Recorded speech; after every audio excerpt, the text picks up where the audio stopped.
In today's video, I'm going to be showing you how to make these gorgeous fall leaves. These are so fun and easy to do, and I can't wait to show you how to make them. They are so beautiful and perfect for fall. But first, let's go over what we're going to need. You're going to need a cutting surface, some paper, a jar and some water, a pencil, some brushes, some scissors, an optional dropper tool, your watercolors of course, some watercolor paper, a paint holder, something to hold your paint in, and an X-Acto blade. So the first step in this project is you're going to sketch out your leaf shapes. If you need some help, I suggest looking on Google and copying some leaf shapes you see there. Or you can even go outside and collect some real leaves to trace over. This actually makes it a lot more fun and interactive if you want to do it that way. If you want to do it that way. I actually went on Google and kind of looked up some leaf shapes that I liked, and that's how I did this. I do know this is probably going to be the hardest part for people who don't draw, but one tip is you can print them out at home and then trace them over if you're having trouble drawing the leaf shapes. Once you have your leaf shapes drawn out, you're going to want to cut them out. Do not worry about being perfect at this part. We're just trying to get the general shape ready before we go to the watercolor paper. So once you get your leaf shapes all ready, you're going to want to trace them onto the watercolor paper. And this is the part where we're going to be a little bit more precise and careful because we want the beautiful leaf shapes. This is also the part where I used my X-Acto blade. You can see how I come back with some bandages all over my fingers. So if you do use an X-Acto blade to cut out your leaves, please be careful. It's very sharp. Again, you do not have to use an X-Acto blade. You can use scissors. I just like the X-Acto blade because you can kind of get a little bit more precision in your cutting. Also, another detail I like to add to my leaves that I'm showing you right here is I like to lightly score the surface of the leaf with the X-Acto blade. It just gives it a little bit more detail and kind of mimics the natural veins that you see in real leaves. So I like to do that on each leaf, and it turns out really beautifully in the end. But again, you do not have to do this. It's just something extra that I did. If you don't have an X-Acto blade, or if you don't want to do all that, again, just use your scissors and cut them out the best you can. It'll turn out just as beautifully. I'm just a freaking art nerd, so I have an X-Acto blade, and I'm going to use my tools because I can. So once you've done all that and all your leaves are ready, it's finally time to color.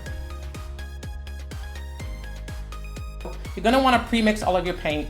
Watercolor dries very quickly, and you don't want to waste time mixing colors while your leaf is drying out. So go ahead and mix all the colors you want to use for your leaves, and we'll get going.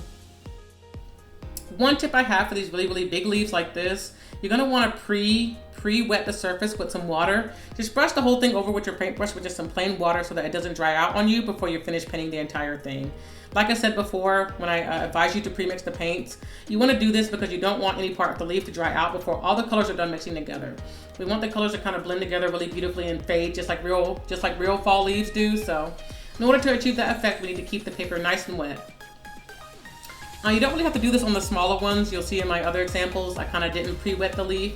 But again, I think it just really helps to cover the surface area of the really big pieces like this one right here. The next couple of clips are going to be just some examples of me coloring the leaves. You can kind of see how the little scores I did with the X-Acto blade kind of show through. It is very pretty. I just like the little detail that it adds, so I think it just helps it, gives it just a little bit more detail. Another thing I really like about using watercolor to make these leaves is that, you know how you know how paper tends to curl up when it gets too wet? You know, it kind of curls up on itself. It is so perfect for these because leaves naturally curl up too. It's so perfect for the autumn leaves to mimic the shape that they have. So just having the water be so wet and it curling up as it dries is just so perfect, and I freaking love it. It looks just like beautiful little leaves. It's so pretty, oh my God. So yes, so here are a couple more clips of me painting various leaves just to give you an idea, but after that, you guys should be ready to go. There really is no wrong or right way to do this. Just have fun. It's supposed to be really fun, and they all kind of turn out beautifully. You really can't go wrong with watercolor. So, let's see any other tips I have for this. I guess my tip is maybe use no more than 3 colors, because if you start doing too much, it might get muddy with all the colors mixing together. So, I say stick to 1 or 2 colors.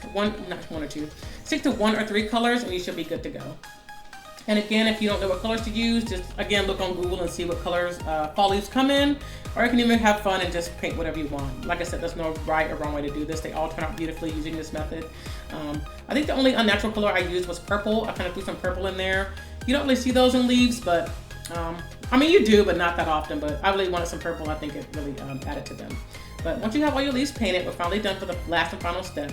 Once your leaves are all dry, and it maybe takes about 30 minutes for them all to dry, you can finally do the final touches on them, which is splattering it with some color. So I will show you that in the next clip. I'll be right back.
So our leaves are all dry.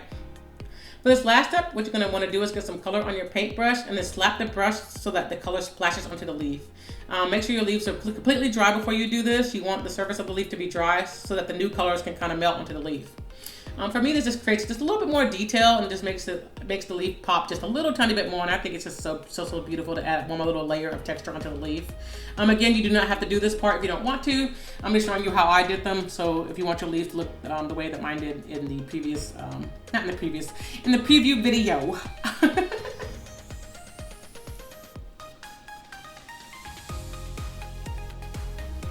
Another tip for this step is to don't use more than the colors that are already in the leaf. You can see for each leaf, I kind of just used what was already in there. So if it was a purple and green leaf, I used purple and green to splatter with. I think if you want to add one extra color to it, I wouldn't go over more than one color that's not already in the leaf. So that way it's not looking too crazy. And with that, your leaf should be all done. And this is the final result. And it looks so beautiful. You can do whatever you want to do with these. You can make them into garland or decorate your house for fall with them. Use them to put inside gifts, you know, whatever you want. There are so many possibilities for these. They're just so beautiful and such a joy to make. Very calming craft to do. So I hope this helped everybody. If you have any questions, feel free to ask in the comments and I'll help you out how much as I can.